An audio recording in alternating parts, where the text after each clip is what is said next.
Hi, everyone. I'm sure y'all have seen commercials lately or seen on TV. The Special Olympics has been televised lately, and you got to see a lot of stories, inspiring stories.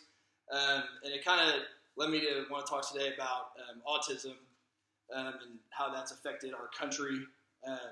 Forbes came out with an article recently, and they talk about the percent of boys with autism has increased like almost 4% in the past 5 years, which is astounding. The Center for Disease Control says that today, 1 in 68 kids in the U.S. are somewhere along the autism spectrum, which is really nuts when you think about it. And I know that we all know somebody, just by those numbers alone, we all know somebody, have somebody in our families, know somebody from school that has autism of some kind. Recently, I switched majors, left my major, and I'm thinking about going into special ed. So this is something that's near and dear to my heart, and I've gotten to research a lot about it over the past 6 months or so, and it's something that I'm really interested in. So let's go. I hope to talk to you all about autism and the problem. It's a huge problem, and it's not getting any better. Why we should care, and what we can do to solve this problem. Okay. According to the Center for Disease Control, ASD, which is the autism spectrum disorder, is a developmental disability that can cause significant social, communication, and behavioral challenges. And like I said, showed you earlier, the numbers are daunting. This stat right here from the Autism Society. So from the years 2000 to 2010, that's a 10-year span. The prevalence of autism in children increased by almost 120%, which is wild. And so obviously we aren't doing something right. As a result of autism, you get all these different health issues as well. A lot of times kids with autism suffer from epilepsy. A lot of times they have Tourette's syndrome, anxiety, bipolar disorder. There's a strangely high suicide rate amongst people in their mid-30s that have autism, which is pretty scary. And they have suffered from a bunch of different immune disorders as well. The National Institute of Child Health talks about what causes autism, and it's a genetic disorder. Genes have a lot to do with it, but also how genes react to things in our environment. So that's why a lot of people think that autism has gotten so bad recently, is because of chemicals, pesticides, lead, and a lot of parents have chosen over time not to give their kids certain vaccines because they think that those vaccines have something to do with the high autism rate. So National Center for Biotech Info talks a lot about these different theories of why autism is becoming more and more of an issue. And they talk about some crazy stuff. They talk about just like how genes work, and some of that stuff's kind of above my head, to be honest. But it's really interesting, and it's pretty discouraging how, as a society, it's not getting any better. Let's see. The National Autism Association also talks about how autism is the fastest growing developmental disorder, and we've all heard of it. It's not something that we haven't heard of, but it's the most underfunded.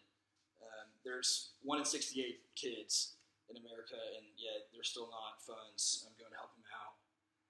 So even though ASD is still a mystery, and still it happening isn't getting any better, progress is still being made, and that's mainly through education. So the Department of Education, I read up on them, and in 1967, before special education started taking its path, 200,000 people throughout the United States lived in state institutions. And a lot of times these institutions, they didn't have a lot of food. The institutions themselves were horribly kept. There wasn't enough room to house all the people. It was just really bad circumstances. It was kind of like they took this group of people and then shunned them into these institutions where they were forgotten. And then President Gerald Ford saw this, and he passed the Individuals with Disabilities Education Act, which is known today as IDEA. And that really started to change the tables. and people started to realize how these people weren't freaks, they weren't psychos, but they had a disorder that could be treated, and they could still be educated. So through IDEA, what was formerly a privilege, and how special needs kids and kids with autism, it was a privilege for them to get educated. Now it became a right, and all kids with autism have a right to privatized care and a right to free education, which is huge. That's really the tip of the iceberg, and you're starting to see celebrities that have come out and they say that they have autism of some sort. This is Dan Aykroyd. He was on Saturday Night Live, Ghostbusters, Tommy Boy, one of my favorites. But he has autism. Daryl Hannah, who is an actress from Steel Magnolias. I don't know if y'all have seen that movie. She also has autism. And Dan Harmon, who is the creator of the hit show Community, also has autism spectrum disorder. So you see these people now through this new education come and be extremely successful. Just like you see in the Special Olympics, you got athletes that are killing it and doing stuff that a lot of people couldn't do, which is pretty remarkable. So what can we do? I really want to talk about Autism Speaks.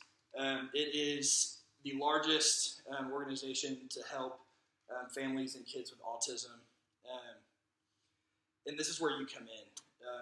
Like I said, autism is still the most underfunded disorder out there. And there's still a ton of research to be done. I mean, that's the main goal of Autism Speaks, is to find research and find what causes autism. And because you're rarely born with autism, a lot of times it comes on like after the age of 3, and your kids like stop talking and they just get really closed off. So where you come in, donate to Autism Speaks. It's a great organization. But I think the main thing is just to love people with autism deficit disorder. There's so many of them, 1 in 68. That's crazy. And if you love them and you treat them like they're normal humans, which they are, they have a lot to offer, just like we do. I think that's the main thing, because you'll see these kids who are so smart, but maybe cast aside and forgotten. They have a lot to offer.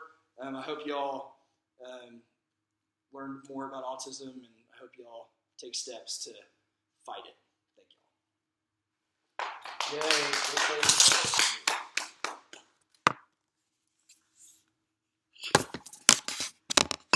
Thanks, guys.